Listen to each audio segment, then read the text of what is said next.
Hello and welcome back. My name is Dr. Christopher Gennari, and this is Great Big History Podcast. We continue our History 101 lectures with India, Part 2, Hinduism and Buddhism. Now, I'm going to start right from the very beginning with a disclaimer that these are not deep dives into either religion. They are the basics. They are... Remember, there's only 2 classes for India. We get 1 week in the class. I highly recommend you take an entire class, an entire semester to talk about these 2 religions, to get into their philosophy, to get into their beliefs, to get into their history. I can't really do it justice, so I want you to know I am not trying to insult anybody. We are doing the kind of top layer of this. So Hinduism is polytheistic, but also polycentric. It doesn't have one authority or one tradition, which makes sense. We talked about the geography breaking up the culture. So Hinduism doesn't have one place or one set of beliefs. It doesn't have a Mount Olympus, so to speak, where all the Indians are going to believe the exact same thing about the exact same gods, even if there are multiple gods. So it is very broken up because the subcontinent is culturally very broken up. So what binds people together are the epics like the Ramayana, which explain the human heroes, the gods' interventions in order to explain the natural world, to explain war and love and masculinity and femininity, the proper roles, the proper behaviors. Samkhya Karika discusses human suffering and how to prevent it. Samkhya, and the second word, Karika, Karika, is a discussion of human suffering and how to prevent it. That's going to be a big deal when we get to Buddhism. So we got the Ramayanas. We got the Karika. And then we have the yogas, which I put in because it's the word that you're going to know, right? You're like, oh, I do yoga. And the idea of the yoga is this experimental mysticism, this meditation, this control of yourself, of your breathing. Through calm and contemplation, one perceives the self.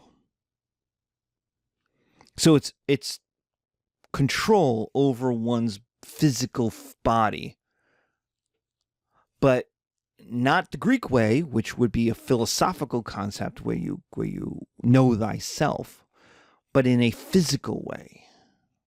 You control your breathing, you control your feelings, you control what your body moves. So through calm and contemplation. That brings us to Samsara, the transmigration of the soul.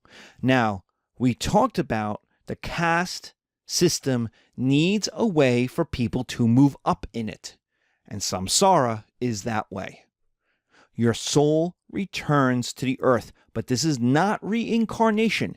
Reincarnation is where you come back as you, with all of your memories, all of your knowledge. You are you. I come back. Reincarnation is I come back as Dr. Christopher Gennari, with all of my experiences intact. That's not this. This is your soul returns, but with nothing. And you do the journey again until you have completed your journey. And you do it again and again and again and again. Now, you may go, well, that doesn't make any sense. And yet it's totally bound within the rule of thermodynamics, the first rule of thermodynamics, that energy is not created nor destroyed. It's just repurposed. And so if your soul is energy, which India believes, and so does the Greeks, right? We even talked about that with Aristotelian philosophy, right? Socratic philosophy, we actually use the example from Socrates, right? That the soul is separate from the body. Well, when you die, your body dies, but where does your soul go? Well, Hinduism says it returns into the universe. eventually to return to a body. So the question then becomes, which body? And that's where karma comes in. So you know your soul is coming back to do the journey again. Now, the advantage of this is you come back. The advantage of this is you get to do the journey again. You get to live again. The disadvantage is you bring none of your experiences. You bring none of your knowledge. You have to do it from scratch. And you get tired. By doing the journey over and over and over and over and over again for an eternity or near an eternity, for until your journey is complete, your soul does get tired. It can get tired. Like the Anne Rice vampires, who are 1,000 years old and exhausted. That's why the Twilight vampires make no sense. Like, think about it. You are 500 years old. You've been in high school over and over and over again for 100 years. Would you want to do high school over again at all? Much less 100 years of high school over every year? I mean, come on. That's exhausting. Would you want to be a teenager forever? That's exhausting. Exhausting. So I like the Anne Rice vampires who are like, I'm 1,000 years old, I'm tired. Because here's the thing. I've known plenty of old people in my life, and they all said the same thing when I was young, which was, don't get old, it's exhausting. Every one of them said, I'm tired. So, and that's 100 years. Imagine 1,000 years of your soul doing that. Of being separate from the universe, of being separated energy from the universe. So what do you come back as? Well, that's karma. Karma is the tally of good versus bad. This is not the Buddhist version. Remember, this is Hinduism. The Buddhist version is you do something good and something good will happen to you. Karma is it's Saint Peter at the gates. He has the book. The Doomsday Book, he opens it up and says, you have 102 good things. You have 108 bad things. Sorry, man, can't get into heaven. It is simply a listing of all the good things you did versus all the bad things you did. And if you have more good than bad, you move up. You go from warrior level 3 to warrior level 2. If you have a lot more good, you go from warrior level 3 to warrior level 1. Nice. If you're bad, you move down. So what is the incentive? The incentive is for everybody to be good. The incentive is for every warrior level 3 to try to be the best warrior level 3 they can be, but also for every Indian native laborer to be the best native laborer they can be, so they can come back as an Aryan. They can move up the caste system towards nirvana. Or they could be so good they just skip it all, hit nirvana themselves. Boom. Which is extremely rare. It's not outside the realm of possibility, but no one counts on it. But it can happen. So it gives an incentive to everybody to move up. It also says to everybody, you have potential. No matter where you are, you have potential. And you can always stop moving down. Because I'm a warrior level 3. That means either I was an awesome warrior level 4, or I was a lazy warrior level 2.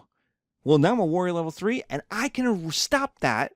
I can either keep improving, like my warrior level 4 version of myself, and become a warrior level 2, or I can reverse it.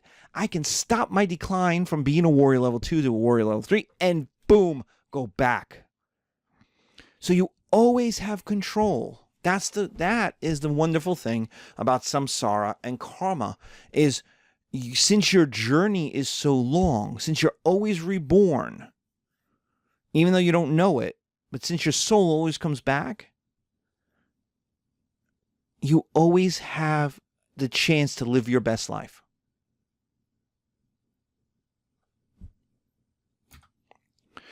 Which brings us to Buddhism. The Buddha is an enlightened teacher. That's really what Buddha is.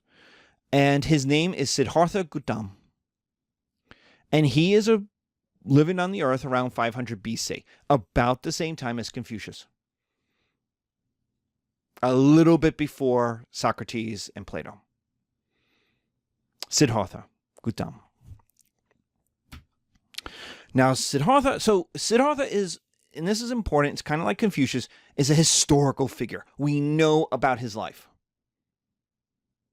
Not everything about his life. There's a lot of rumors and stories, like the stories of him becoming the Buddha, for example. But we know he existed. There's more on Siddhartha as a historical person than there is on Jesus, for example. So we know he's a prince. And there's a couple of different stories. One is that he's married and has kids. I like the one where he's not, where he's a teenager. Where he's a young man. You know, he's Eddie Murphy in the original Coming to America. You know, he's pampered.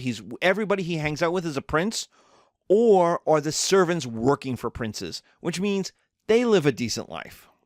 They're servants, yes, but they're in the palace. They get the decent food. They're going to get to bathe. You know, they get the better clothes because they have to show off the prince's wealth.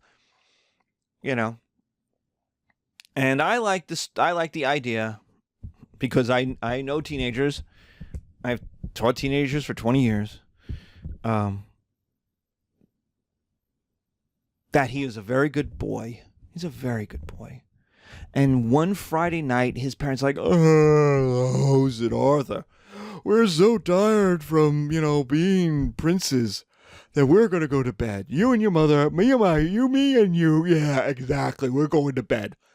Now, you can stay up to 9:30, playing video games or watching TV or, texting, whatever you're doing. But you get it. We have an early day tomorrow, so be in bed by 9:30. Okay, Mom. That's great, son. You're wonderful. And so the parents go to bed. It's Friday night. So what does Siddhartha do? Sneaks out. Goes to town. Goes to try to get some nookie. Goes looking for a party. And what does he find? Poverty. He finds poverty.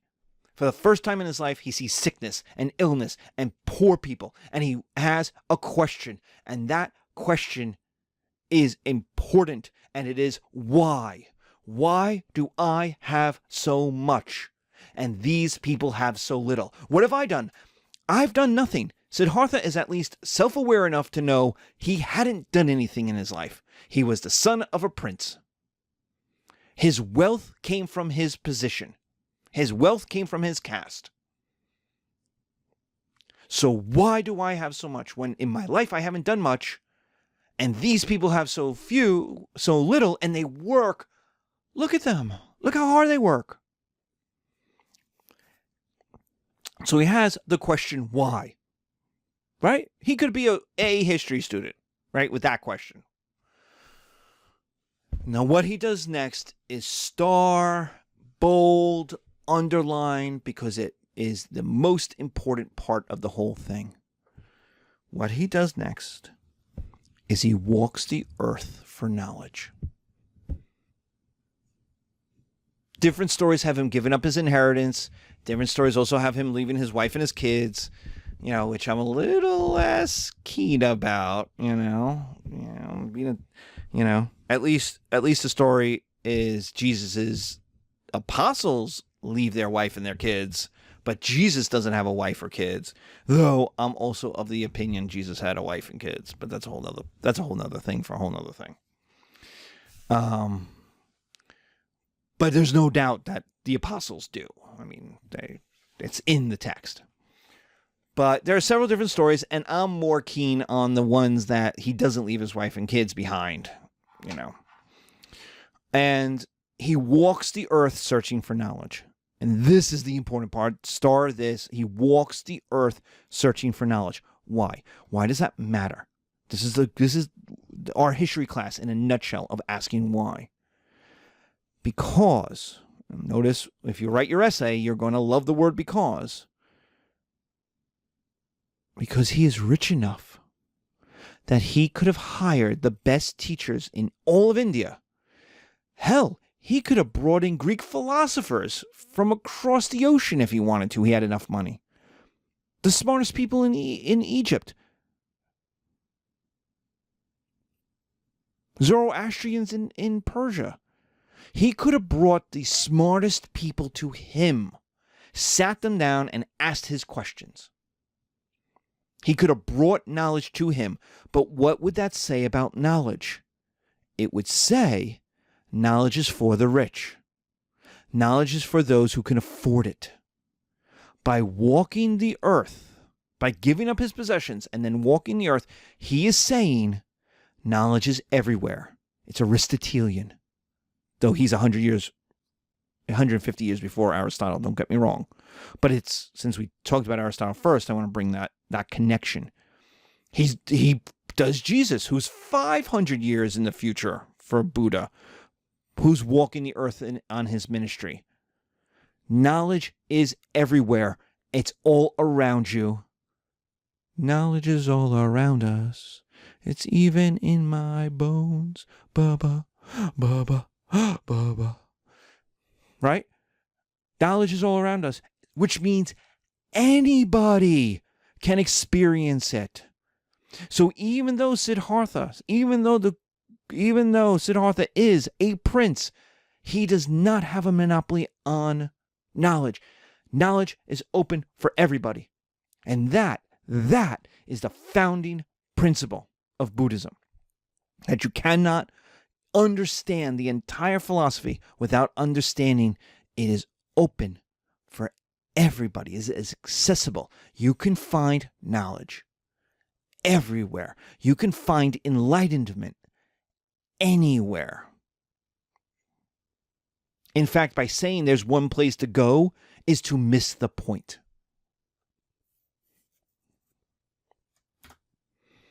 So how is Buddhism built? Well, the Buddha, Siddhartha, will have enlightenment. He will go boom. He will be jacked in like Neo into the Matrix, into the universe, and he will see the universe, how it works. The truth is out there, and he will come up with the 4 truths. And the first truth is pain and suffering are inescapable. So why are those people poor? Why are they sick? Why is their lives so hard? Because they are. You can't escape it. Pain and suffering are inescapable. Not just the hardship of life, but emotional loss. Like one day, if you're lucky, your mother is going to die. And you are going to bury your mother. And remember, I say if you're lucky, because otherwise your mother is burying you.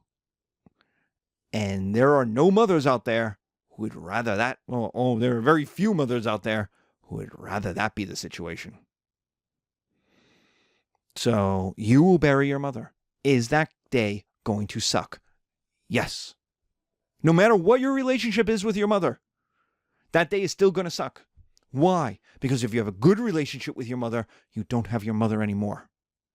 And that's sad. And you may never see her again.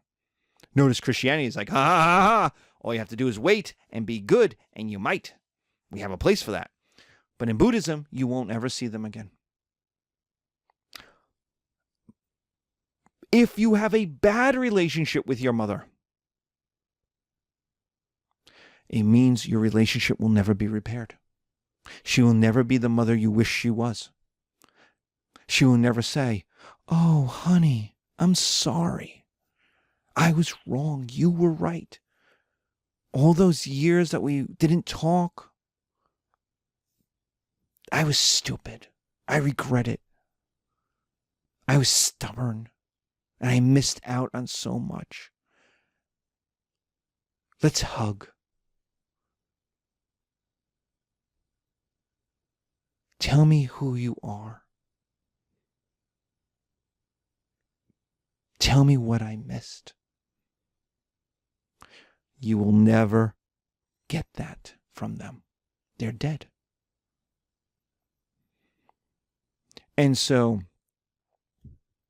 that day will suck. Even if you're like in the moment, like, fine, dad's dead. And dads are more complicated, right? Because there are plenty of people who have really terrible relationships with their dad. He's still your dad. So what does that mean? It means in your heart of hearts, you're wishing he was better. If he's a shitty dad, you're like, why can't you just be better? And right up until the day your dad dies, he could be better. He could say he's sorry. He could mean it. He could change. He could give up the alcohol, the booze, the violence. He could give up. He could change and be like, I am sorry. And you can reject that. That's fine too. But once they're dead, you don't even have the choice. They will never be the dad, the mom you wish they were, you wanted them to be. So pain and suffering are inescapable. It will happen to all of us. You can't avoid it. The little pains, the little sufferings, and the big pains. So then what are we supposed to do about that, man? Like, my mom is going to die. That sucks. How do I get out of bed in the morning? Like, I'm going to die. That sucks. My puppy is one day going to die. That sucks. Like, I won't get the job promotion I want. I won't get into the program I want. My book may not be printed by the publisher I want. There'll be there'll be aches and pains. My knees hurt as I get older. There would be pain and suffering. My friends will disappear, whether they'll die or they'll move. So what am I supposed to do about that? That sucks. Life sucks.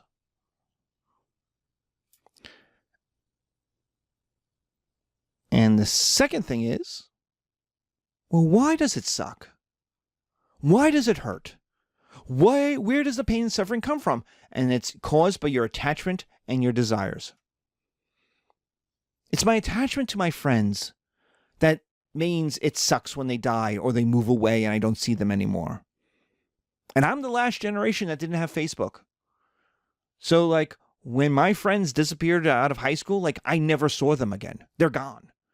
Like occasionally they'll pop up on Facebook. I'll be like, oh, it's like archaeology. But I didn't have Facebook. I lost a lot of relationships because there was no way. You wrote a couple of letters. So you stayed in touch about 6 months after graduation, after this. You know? Loves moved. Friends moved. They went to college in a different place and you never saw them again. They met other people. They did other things. So why does it hurt? Because you're attached. Because you desire. Because you desire the relationship. Because you're attached to the person. So attachment. So my mother's going to die, right? I'm going to bury my mother one day. So I'm attached to my mother. So that sucks. You're attached to your mother. You have coffee and tea and you have conversations and you have late night talks and you badmouth your brothers to her and she badmouths, she tells you about, when they were little and, she talks about your dad and, and you're like, I don't need to know about that. But you have all these things that you share, right? And you're attached. Or you have a shitty relationship with your mom, like I explained. And why am I attached to? I'm attached to the desire for a better relationship. For a relationship where my mom treats me as an equal. Where my mom respects me as a man. Where my mom looks at me and says, you are 40 years old, you're an adult, you are married and have kids and have a puppy and do have a house, and you are successful. And I admire that. Instead of what lots of parents do is, you're a 12-year-old brat and you will always be a 12-year-old brat. So you're attached to the desire of what you want. If I didn't have that desire for a better relationship with my mom, I wouldn't hurt when she doesn't give that to me. Or I wouldn't hurt as much when she passes away if I wasn't as attached. If my mom was just some strange woman who at Costco that I walked by, then I wouldn't care if she died. Oh, that sucks. People die all the time. There's obituaries every day. Every funeral home has people in it. I drive by them. I don't care. Why? I didn't know them. I didn't have a relationship with them. I don't wish them dead. I wish them fulfillment in whatever. If they lived a long life, good. If they had great stories, I hope those stories get told. But I didn't know them. So I don't have an attachment, so I do not feel their pain, their suffering. And it would be selfish of me if I showed up to their family and said, "Oh, I'm so sorry you lost your father." And they would look at me and go, "Who are you?" I'm like, "I'm just a guy who feels for other people's loss." Like, they think you're a crazy person. So is there any way out of this?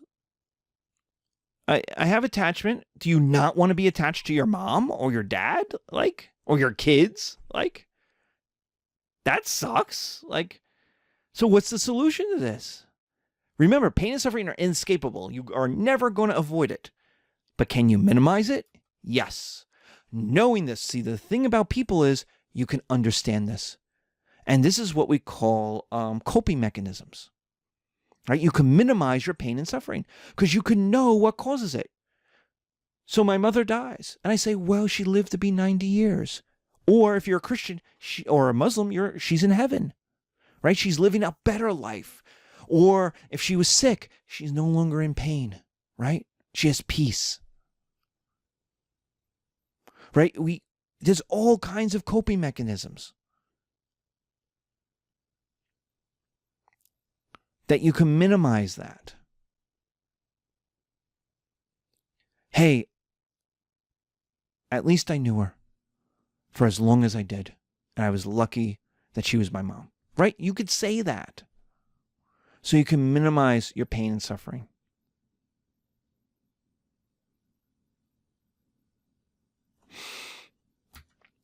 And finally, the triumph of the Eightfold Path, which I know the Eightfold Path is 8 things, so I know it's kind of like having 3 wishes and your last wish being more wishes. And we won't go through all the Eightfold Path, but we'll talk about what the Eightfold Path is. It's the triumph of the Eightfold Path. And what is the Eightfold Path? It's rightness, not righteousness, not religion, but rightness. It is a personal path, and it has these aspects: the right motivation, the right speech, the right action, the right effort. It's in everything you do. There is the right thing to do. And those of you who are Christians know this. This is kind of there is a lot of overlap between Christianity, Zoroastrianism, and Buddhism. There's a lot. And the Eightfold Path is the golden rule, man. Treat others as you want to be treated.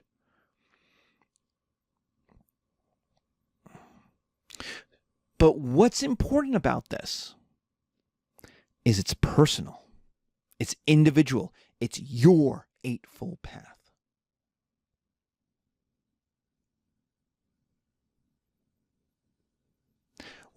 For those of you who are married, you'll know this story. But for those of you who are still not married yet, who have had relationships, many of you will date somebody who you cared about. You had a long-term relationship with, you were together a year, 2 years, maybe more. Remember, this is not marriage. But, things didn't work out and you broke up. And you'll be like, oh, that sucks. But you know what? It was okay that we broke up. I didn't like that person very much. In the end, they weren't the right person for me, right? Their voice drove me nuts. If I had to read another text from them, I might throw my phone into the wall.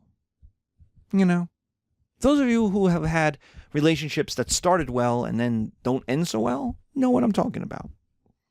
But what's going to happen to that person? They're going to go through life, and what's going to happen? Within 10 years or so,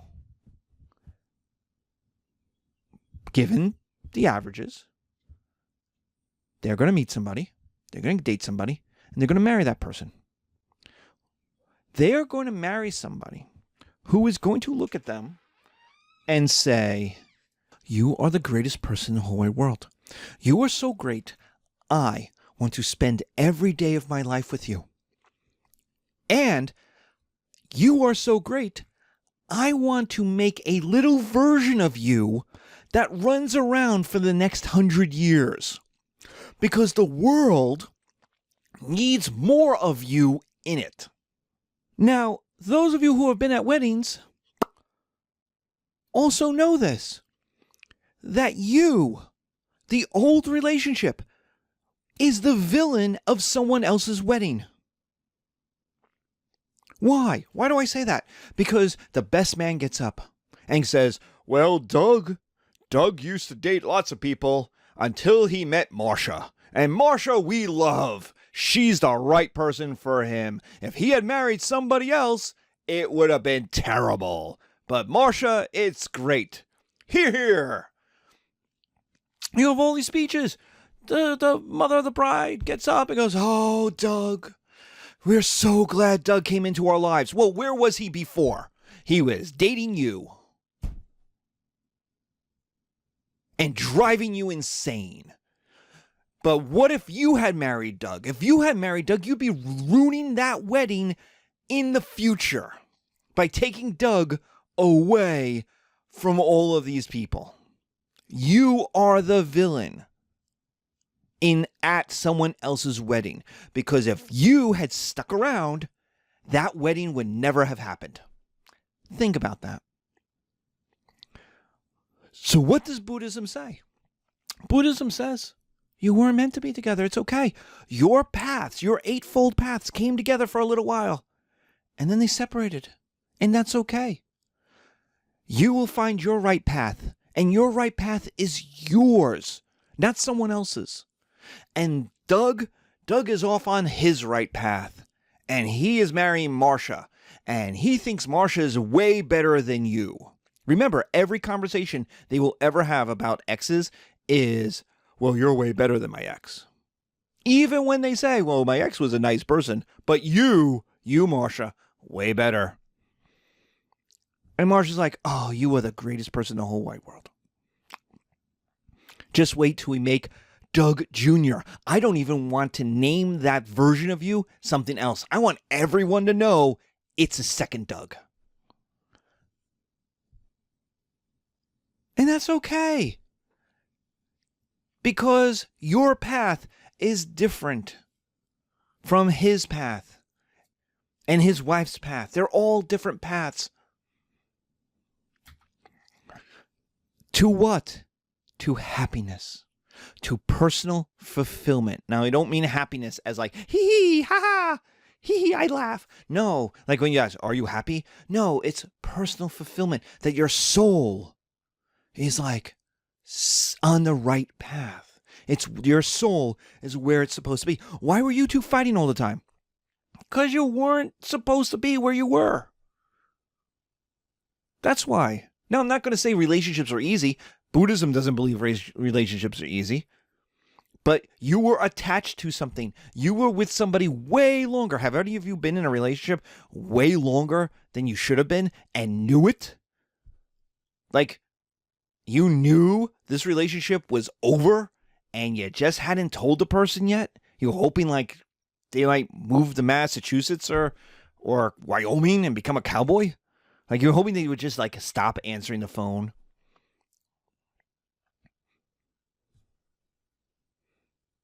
Like, how many people have you ghosted? But here's a better question. How many people do you wish would ghost you, would just go away? Like, you've had those relationships and they kept going. And you still went out with them and you still went to weddings with them. Right? And you're like, I hate you.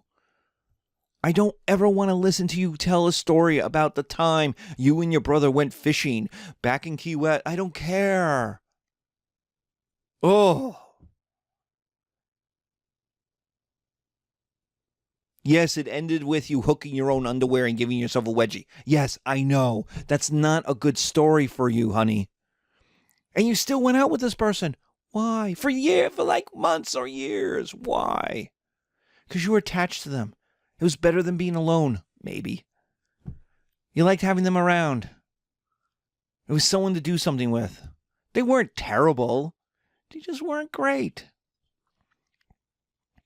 Happiness, though, is personal fulfillment. Buddhism is based on happiness. Your personal fulfillment is your number one value, which is why Buddhism spreads, which is why Buddhism is so popular. Way more popular than Confucianism.